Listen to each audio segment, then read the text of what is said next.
Hello everyone, welcome in. I hope you're doing well today. I'm Taffany and I'm here in the bedroom garden because we're going to do some planting today. I have some grasses, liriope grasses that is, that I dug up from the front garden that's going to go back here, and I have some pentas called red velvet that's going back here as well in this circle bed here to my right. So I'm going to show you what I have, show you where it's going, talk to you about my ideas in my head, and why I'm adding some more grasses back here, and then we'll get everything in ground. So let me turn the camera around here and walk you through this bedroom garden with what I have. So apparently my new rubber edging has offended Tika. She feels the need to beat on it as though it is trying to attack her. So I don't think they have a love relationship yet.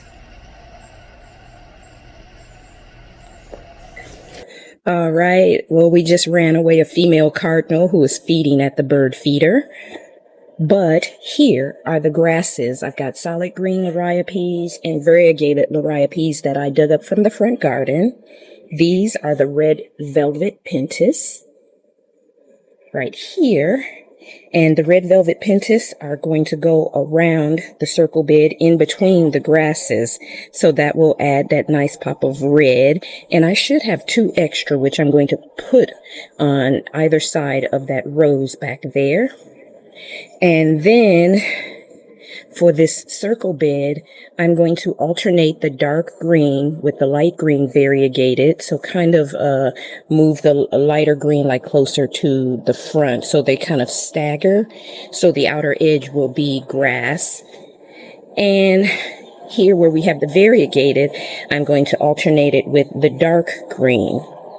And the reason I'm going with the grasses is because the pressure from that water sprinkler back there is so strong that when I planted flowers back here last year, I noticed that the ones in the front did great and the ones in the back were just kind of obliterated. Same issue that I have over there, which is why I moved that rock there right at the walkway, because it would just mow down my flowers because the water pressure is so high from the sprinkler. So we're going to do grasses, something that has just withstood the sprinklers with no issues at all. And I have a misting kind of sprinkler here, but everything is still close to it and it still is pretty rough on the flowers there. I had a hibiscus here which did wonderful, so I might do a hibiscus there with grasses on the outer part. What that will also do is just have year-round interest. And where I will have my pops of color are from our roses and from flowers stuck throughout, you know, open spots in the bed here and flowers around the circle bed here. So like this salvia that I planted last year is coming back. Weeds, ignore those. We've got the little rose, which is done with a bloom cycle, and we'll be doing another. This other miniature rose, and then this Asiatic lily that is coming back. Look at that huge bud on that. So, like, I can put a pentas here. I can put a pentas here, and probably, like, have some red vinca in the middle. And I have to get myself out here and really get these weeds up. Ugh, I hate that. It's a never-ending job of weeding.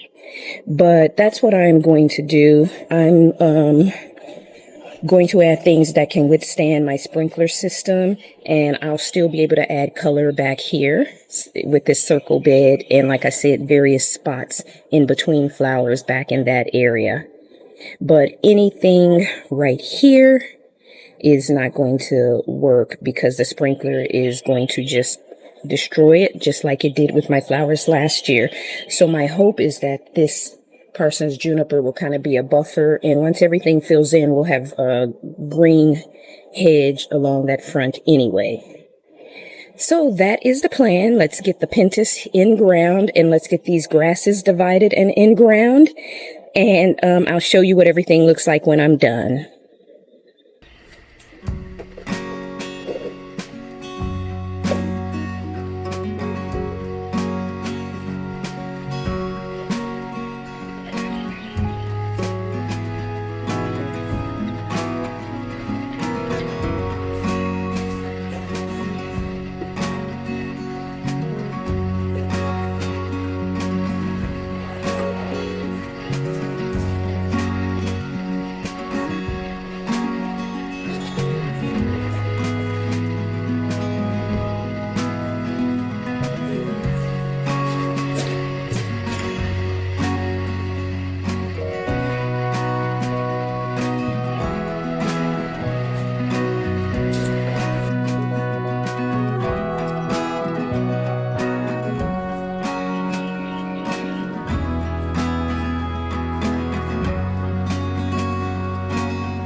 All right, guys. Well, everything is planted.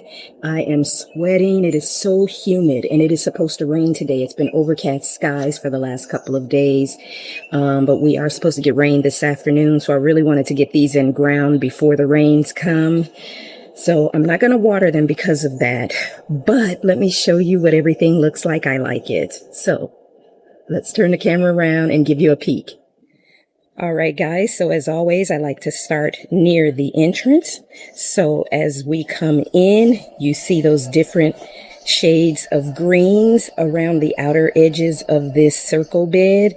And when we were at the Arbor Gate, they had so many beautiful statues and garden arts and things like that. Imagine one of those in the center here. That would be so beautiful. Right now the Barbados cherry is still there because I haven't gotten a pot for it, but I think a statue of some type would be beautiful here. And this is going to add a year-round interest with different shades of green there, and they will withstand the high pressure of the sprinkler head.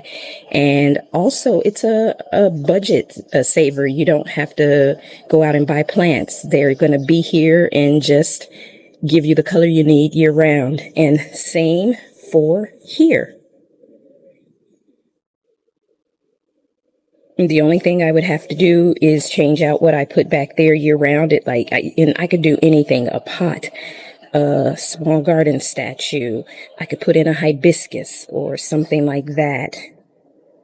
But these will withstand the sprinkler head, which is right here. So again, year-round interest, various shades of green for color, and it's going to be pretty.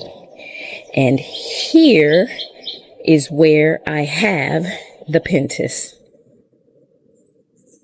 And they look pretty already. Look at that. And my orange tree, as you can see, has oranges throughout. So I can't wait for those to mature so I can try them out. But let me stand on this side and give you a look at the circle bed from this entrance. It blends in well with the red roses, and I've got one Pentas there, one Pentas there, and like I said, underneath here I can fill in with red vinca like I did last year. And of course these hibiscus are red, so they're coming along, and we've got all of our red roses. This is such a pretty garden room. I love it. And guys, the birds that you hear are making their distress call because Tika is near the bird feeder. And there was actually a blue jay on the bird feeder just a couple of minutes ago, and it flew up into one of the branches there and started making this call, their chirping sound or whatever, which I've never heard a blue jay's sound. It's so different from these other birds. It's really neat. But anyway, guys, this is the bedroom garden, and it's going to look so pretty once those Pentas touch and fill in between the grasses. Oh man, very pretty.